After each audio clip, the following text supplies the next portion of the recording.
Hello all, welcome to Super Code Editor. இன்னைக்கு நம்ம data கம்யூனிகேஷன்ஸோட பேசிக்ஸை பார்க்க போகிறோம். ஃபர்ஸ்ட் டேட்டானா என்ன? It is the information represented in any form. அதாவது டேட்டான்றது ஒரு information. It can be represented in any form in the sense it can be in text form or audio form or video anything. Okay, இங்கே நம்ம சொல்லியிருக்கோம் data representation. Data can be represent in the form of text, numbers, images, audio or video. டெக்ஸ்ட்டுங்கிறப்ப இப்போ நார்மலாகவே நம்ம டெக்ஸ்ட்லாம் பண்ணுறோம், normal SMS R WhatsApp அதை சொல்லலாம். நம்பர்ஸ் நம்ம வந்து ரெப்ரசென்ட் பண்ணுவோம், யூஸ் பண்ணுவோம். இமேஜஸ் நம்ம எல்லாத்தையும் ஷேர் பண்ணுறோம், and audio phone call and video நம்ம டெலிவிஷனை சொல்லலாம்.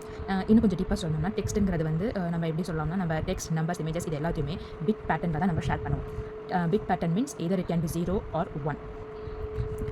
டெக்ஸ்ட் ஒவ்வொரு ஆல்ஃபபெட்ஸுக்கும் நம்மளுக்கு வந்து 0s and 1க்கு நடந்து வச்சு 0 and 1 காம்பினேஷனில் வேல்யூ இருக்கும். டெக்ஸ்ட்டுக்கு நம்பருக்கு இது ரெண்டுக்குமே இருக்கும், நம்ம அதெல்லாம் படிச்சிருக்கோம். அண்ட் டெக்ஸ்ட்டுக்கு ஆஸ்கி வேல்யூ நீங்கள் வந்து ஒரு கோட் இருக்குது, அந்த கோட் மூலமாகவும் நம்ம டெக்ஸ்ட்டை ரெப்ரசென்ட் பண்ணுவோம். Numbers can be represent in the form of bits.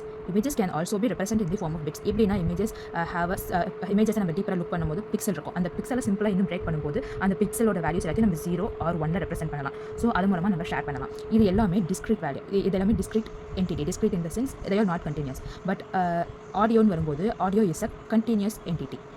கண்டினியூஸ்னால் இது வந்து தொடர்ச்சியாக நம்ம வந்து ஒரு ஃப்ளோ இருக்கக்கூடிய entity. Coming to the video can be either continuous entity or it can be discrete entity. கண்டினியூஸாக ஒரு வீடியோ ஷார்ட்டாகவும் இருக்கலாம், அல்லது வந்து combination of images or text.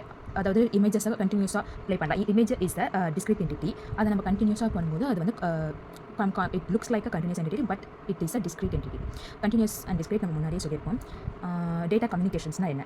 Data communication is the exchange of data between any two devices via some form of transmission medium. Data communication வந்து இந்த டேட்டாவை ரெண்டு டிவைஸ்க்கு நடுவில் நம்ம வந்து எக்ஸ்சேஞ்ச் பண்ணிக்கிறோம். அந்த எக்ஸ்சேஞ்ச் பண்ணுறதுக்கு ஒரு டிரான்ஸ்மிஷன் மீடியமும் தேவைப்படுது. அதை தான் இங்கே சிம்பிளாக சொல்கிறாங்க. இந்த டிரான்ஸ்மிஷன் மீடியம்ன்றது இங்கே வந்துட்டு ஒரு கேபிளாக இருக்கலாம், இல்லை வந்து ஒயர்லெஸ் ஃபார்மில் இருக்கலாம். ஒயர்லெஸ் இந்த சென்ஸ் ரேடியோ வேவ்ஸாக யூஸ் பண்ணலாம், or it can use optical ஃபார்ம்லையும் இருக்கலாம். Coming to the components of data communication. ஒரு டேட்டா கம்யூனிகேஷன் ஒரு பேசிக்கான செட்டப்பில் என்னெல்லாம் இருக்கும் அப்படின்னா, டிரான்ஸ்மிட்டர் ஒரு மெசேஜை சென்ட் பண்ணுறாங்க, அவங்க தான் இந்த டிரான்ஸ்மிஷன் சைடில் இருப்பாங்க. அந்த ரிசீவர் அந்த மெசேஜை ரிசீவ் பண்ணுறாங்க, அவங்க தான் ரிசீவர். அந்த மெசேஜ் நம்ம அனுப்பக்கூடிய டேட்டா அனுப்புறதுக்கு ஒரு transmission medium and a set of protocols for each device. Protocols is nothing but a set of rules. Protocol is nothing but set of rules. நீங்கள் இப்படி தான் இருக்கணும், இந்த டிரான்ஸ்மிஷன் சைடில் இந்த மாதிரி ரூல்ஸ் ஃபாலோ பண்ணணும், ரிசீவர் சைடில் இந்த மாதிரி ரூல்ஸ் ஃபாலோ பண்ணணும் அப்படின்னு சொல்லிட்டு ஒரு செட் ஆஃப் ப்ரோட்டோகால்ஸ். அப்போ தான் வந்து டிரான்ஸ்மிஷன் ஸ்மூத்தாக நடக்கும். So protocol is must for the communication system.